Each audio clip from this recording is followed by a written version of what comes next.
Welcome to the Maxwell Leadership Podcast. This is the podcast that adds value to leaders who multiply value to others. My name is Mark Cole, and on this week's episode, John Maxwell is sharing a lesson on what an empowering leader looks like, what they smell like, what they taste like, how we interact with one another. And we're going to let you know, we're going to discover together if you're a leader that empowers the people that you lead. Now, after John's lesson, I'll be back to walk through with you what he has taught us, and I want to help you apply what you've learned to your life and to your leadership. If you would like to download the free bonus resource for this episode or watch it on YouTube, go to maxwellpodcast.com/empower. Now get ready. Here is John Maxwell.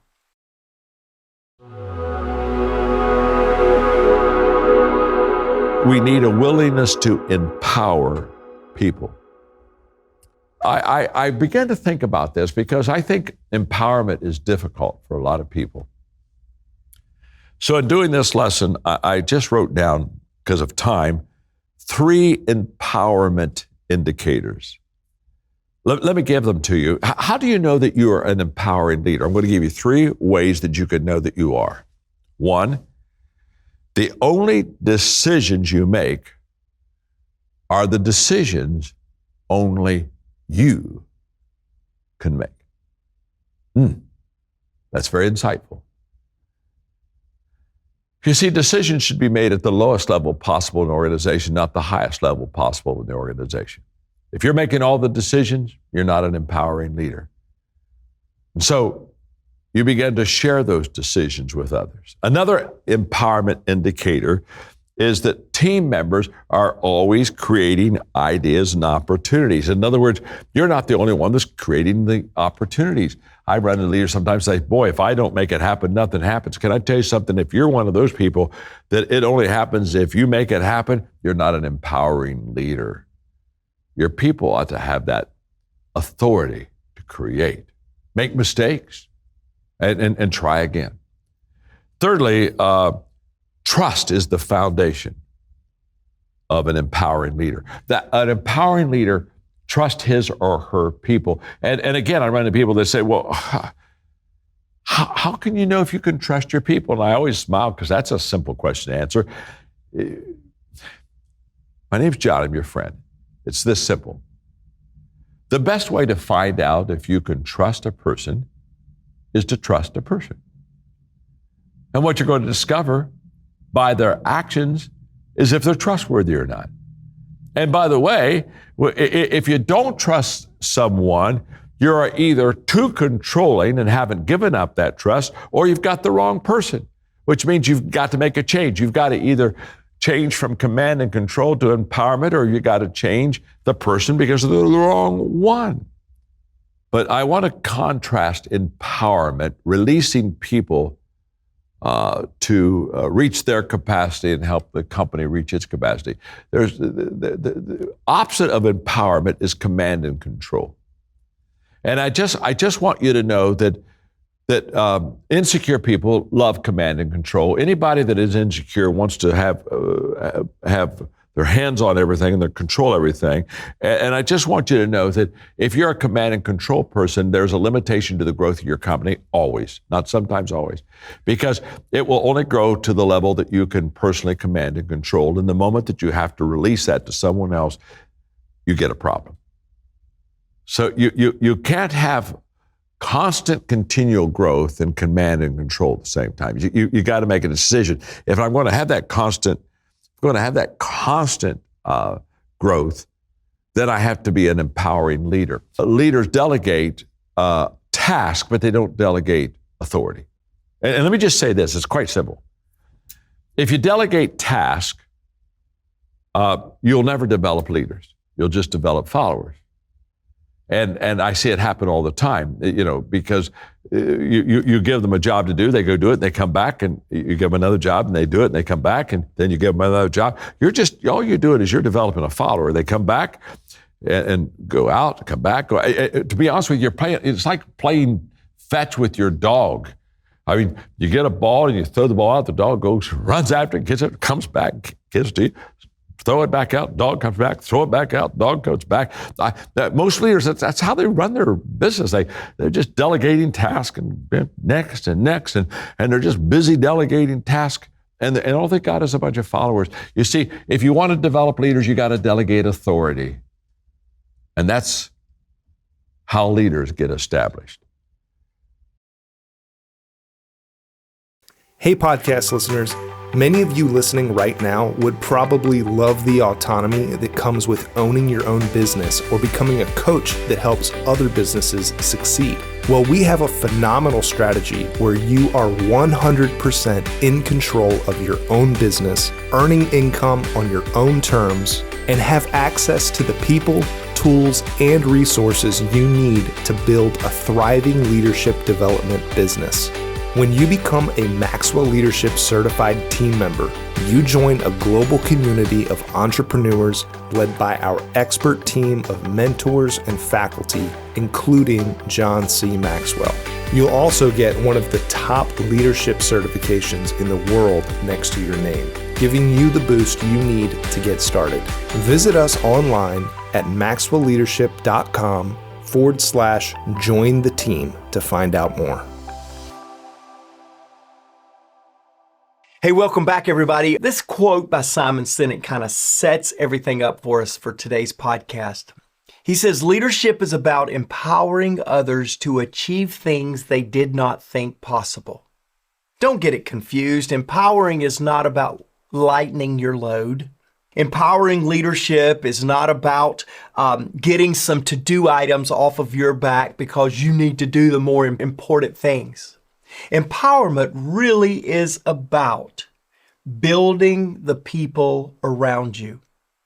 In other words, if you want to develop leaders, you have to delegate authority. In today's lessons, I want to take these 3 indicators that John has given us on empowering leaders. And I want to give you some points that I have discovered in working alongside John Maxwell through many years. Point number 1 that I want to share with you as we look at these indicators on whether you empower those around you, whether you're in it for the empowerment of their benefit or you're in it for the empowerment of your benefit. Point number 1 is the importance of how to empower in your leadership. See, empowerment is all about giving your people the power to make decisions and take action. When you empower your team, you'll see increased motivation and productivity. I can remember the time that John began to empower me. In fact, one such time was when John empowered me to begin mobilizing the team to train leaders around the world and to empower them with values. It was that first moment where I went, oh, if it's meant to be, it's up to me. And John is not giving this to me because he don't want it. He's given it to me because he believes I have within me the ability to make a difference. Now today, millions of kids going through our values curriculum, literally tens of millions of adults going through transformational values tables. And I can look back now and I say, wow, there was something within me to create the team that could accomplish such great things. But I never want to lose the moment of how it felt when John had more belief in me than I had in myself. It was that moment that every leader begins to see in others, the woman, the man that they're going to empower and say, they have it within them to make a difference.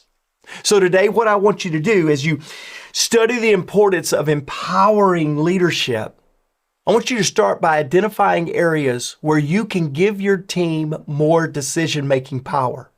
Begin by communicating your expectations clearly and provide the necessary resources and support so that your team can accomplish everything that is within them.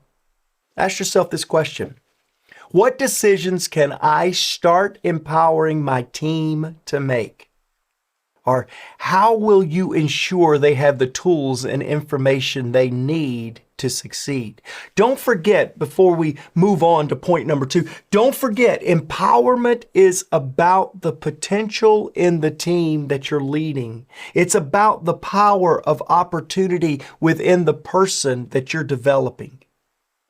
The second thing I want to leave with you is the willingness to empower people. Do a heart check. Are you willing to go through the process, the price tag of empowering people? See, empowerment requires a mindset shift and a willingness to let go of control. I know, leaders, I know you're shaking. You're worried right now, but I'm going to tell you, letting go of that control can be challenging, but the benefits are well worth it. I can remember a time where I was empowering somebody. In fact, for the sake of keeping this person innocent until proven guilty, we'll call him Jim. And I remember when I gave Jim a project, it was early on in my CEO role, and I was so impressed with myself of giving up control, I didn't realize that I was empowering Jim for my own benefit. In fact, I remember going back and telling John, I just empowered Jim and Jim's going to do this and it's going to be incredible. And I began to paint this picture only to find out 2 weeks later that Jim had completely dropped the ball, and I was mortified. I was mortified at having to go back and report to John that Jim had failed. When really, I'll be honest with you, I should have been mortified that my report card on Jim's performance to John Maxwell was more important than using it as an opportunity to share with Jim how he could get better. See, oftentimes we empower for the sake of our own benefit, as I said earlier, but it's for the sake of trying to impress others with our leadership at reproducing ourselves, that we don't realize we're really setting people up for failure. In fact, I will tell you this.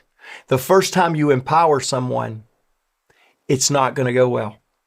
So all of you that are saying, okay, John, you helped me with 3 indicators of empowering leader, and then Mark, you're telling me I'm going to fail. You're going, okay, guys, get your act together. Well, John says you're never good the first time, and empowerment is no different.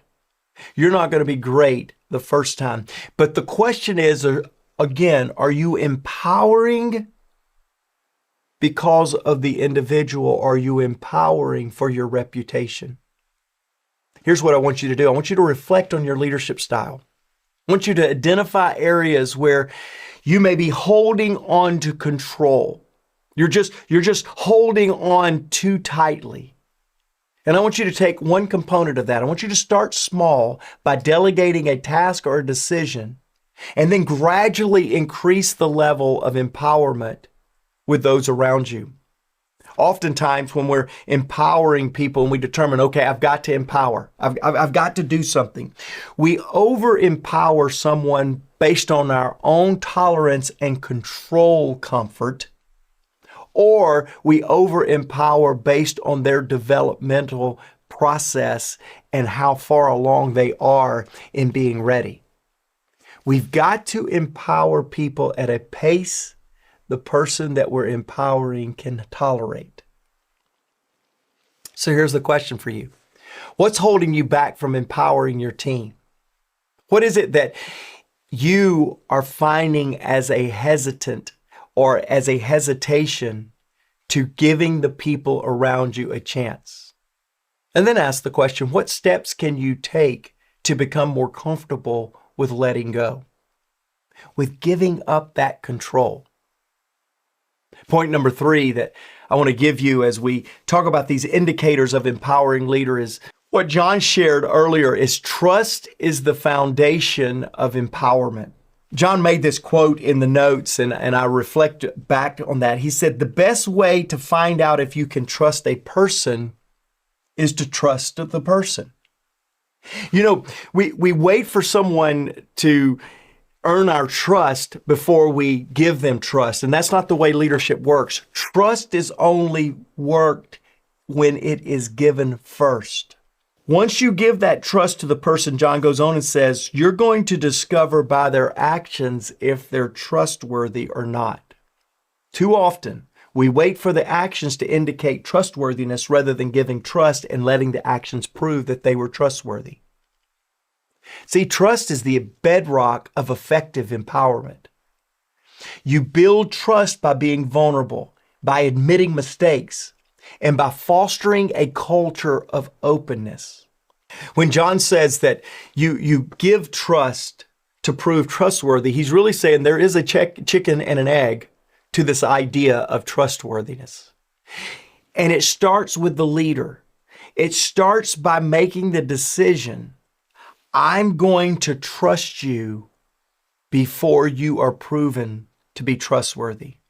There's too many times and too many scenarios to where I can tell you that as a leader in a leadership organization, I waited for someone to prove their trustworthiness before I gave them trust. And what happens in that setting is we begin to create and erode a situation to where people don't want empowerment. We're talking about empowerment here. We're talking about trust being the foundation of empowerment. And if you're not careful, you will not extend trust. Therefore, you will make the environment around you one that you won't be able to impact and grow empowerment because there's too much hesitation within the leader. So how do we overcome this? How do we begin to extend ourselves to build that trust on the front end? You've got to be transparent with your team. You got to share your challenges. You got to share your failures. You got to create a space for others to do the same.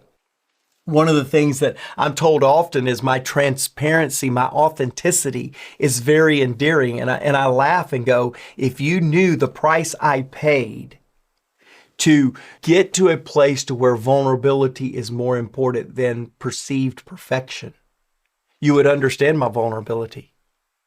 I had to create a space for transparency. I had to become comfortable in my own skin. But the alternative to a lack of transparency is a world of posing, and a world of posing will not allow you to empower effectively. I want you to consistently follow through on your commitments and demonstrate your trust in your team's abilities.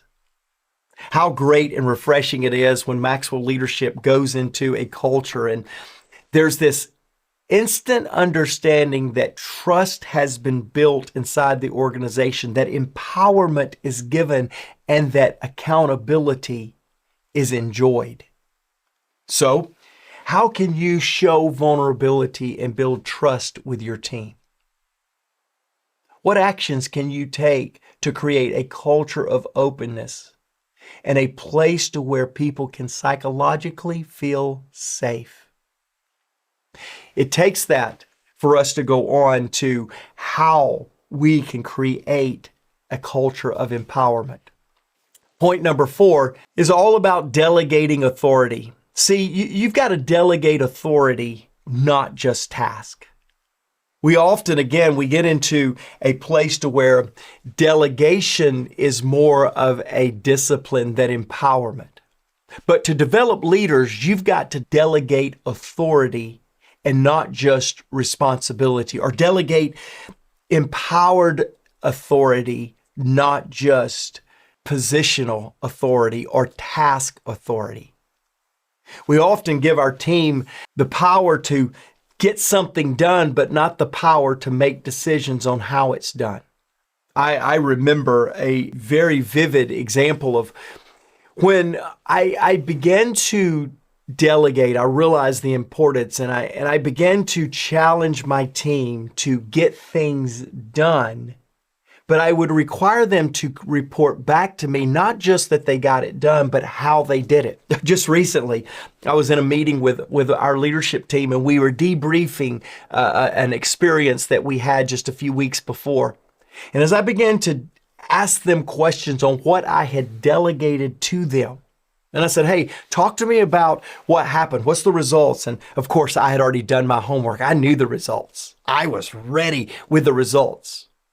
And as they began to report, it became clear to them and to me that I knew the numbers in some cases better than they. I'll never forget when one of our leaders looked at me and said, Mark, Do you want me to give a report on the numbers from my perspective or from your perspective? Because you seem to have already known the conclusion. I've got to tell you, I was arrested with that question. Mark, do you want the conclusions based on my interpretation of the numbers or based on yours? See, what I had done is I had delegated to this individual, this leader, the responsibility to get the job done, but I had not delegated how to get it done. And therefore, when they began to talk back to me on their report, on their numbers, I began to correct them and adjust their thinking and get them to report off of it the way that I wanted the numbers to be read. True empowerment is giving authority, not just task responsibility. I believe that perhaps today you may need to do the same thing I had to do. I had to that day review my delegation practices and look for opportunities to give team members more decision-making power. 2 weeks later, I was in the same meeting with the same people. And I asked a question. I said, hey, let me ask you a question. Do you feel like that you are empowered? And the leader said, yes, I am. I said, do you feel like that you have liberty to get it done your way? And I'll never forget, they looked back at me and said, finally. It's now not only up to me to get it done, it's up to me on how to get it done. What I discovered that day is something that may help you. When you empower, you've got to provide clear guidelines and parameters. But you've got to couple that guidelines, that parameters, that clarity with a trust for them to get it done their way. So, what tasks today can you delegate with authority, not just responsibility? How will you support your team members as they take on more decision-making power? Just in doing this podcast today, I realized that it's time for a follow-up. It's time for me to go back to the same team and ask them that question. What task have I assigned you that I have not given you authority on how you want to develop that and how you want to see that through? Which takes us to our fifth point today, and that is developing leaders through empowerment. It's one thing to delegate followers through empowerment, but when you begin to talk about reproducing leaders with the concept of empowerment, it goes back to what John said. The opposite of empowerment is command and control. Often leaders delegate this idea of results without the idea of authority. Empowerment is key to developing future leaders. Here at Maxwell Leadership, our leadership development program emphasizes empowerment and empowerment done well. I say it often, everyone deserves to be led well. I believe it's also true, everyone deserves empowerment done well. We as a leadership organization, we've got to have emerging leaders that will not be hesitant to take on assignments, but will be excited about assignments that will stretch them. See, by empowering the leaders around us and providing support, we not only will help them succeed, but will help them discover the potential to lead within them. Today, my hope for you, and really to be honest with you, my hope for myself, is that I'll not only do a good job identifying potential leaders inside of my organization, but that I will cultivate them with empowerment, that I will extend to them opportunity by giving them the empowerment needed to grow into their potential, not demonstrate their potential. Way too often, I've said this a time or two in this lesson, way too often we wait until somebody can accomplish the task rather than give them the empowerment to develop into the task. I can remember when I promoted my first leader. This was some 15 to 18 years ago in John's organization, and I had the opportunity to develop one of the people on my team into a leadership role. And my then leaders looked at me and said, I think that you're looking at them incorrectly. I don't think that person can do it. And I looked back at this leader and I said, did you think I could do it when you assigned me leadership responsibility? And the leader kind of stopped for a moment, smiled and said, okay, promote the person. Give them empowerment. You see, I made my point. None of us, not me from the stock room to the corner office, none of us exhibit the effectiveness of our leadership at first. It's because somebody, somewhere, at some point, believed in us, saw something in us, and empowered us to our potential, not empowered us to our productivity. They didn't say, oh, you've done it, now let me give that to you. That's rewarding somebody for a job well done on yesterday's assignment. Today's lesson is all about indications of how to empower a leader with potential. So today, identify potential leaders within your team and give them opportunities to take on new challenges. Don't forget, you've got to provide mentorship. You've got to give them training. You've got to offer resources to support their growth. And when you do, the reward, the sense of fulfillment of empowering a leader that grows into potential is something that's very hard to describe, but it's great to experience. So who are the emerging leaders on your team? What stretch assignments or leadership opportunities can you provide them to foster their growth and to reach their potential? You and I, on this quest of developing leaders and to challenge others to become better, we've got to realize something, and that is the world needs high road leaders. The world needs you and I to become more effective in leading others for what we see in them rather than for what we see they can do for us. Today, I want to offer you a resource just kind of as the next step. And it's the digital product High Road Leadership. We'll put it in the show notes. I want you to just check it out. If maybe you've read the book, but the digital product of John teaching this on how to become a high road leader is pertinent to today's lesson on how to empower leaders effectively. There's two podcasts that I think will kind of direct and expand your thinking in this. One is The Best Thing You Can Do for Yourself and Others. It's a podcast we did some time ago. We'll put that link in the show notes. The second one is a podcast that I was reminded of from Dave. Dave listened to the podcast, How to Be a Real Success. By the way, there's part 1 and part 2 for that. But it was after Dave listened to this that Dave, thank you for your kind comments. But Dave said, Mark, I would like to say thank you for the work that you guys do on this podcast. Your team is effective. Your humility, your authenticity shows through. And by the way, Dave, he said, thank you for thinking things possible on the lowest shelf for all the people. Dave, you give me that as a compliment. That's what I got, bud. It's just the cookies on the lower shelf. That's me.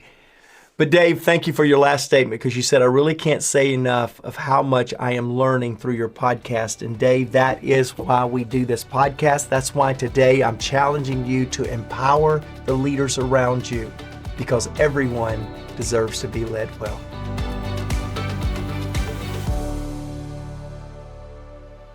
Are you ready to elevate your leadership to new heights?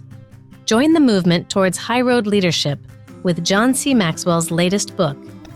In High Road Leadership, John explores the power of valuing all people, doing the right things for the right reasons, and placing others above personal agendas. Learn how to inspire positive change and bring people together in a world that divides. Order now and receive exclusive bonuses, including a keynote on High Road Leadership by John Maxwell himself, and a sneak peek into 3 impactful chapters. Take the first step towards becoming a high road leader. Visit highroadleadershipbook.com to order your copy today.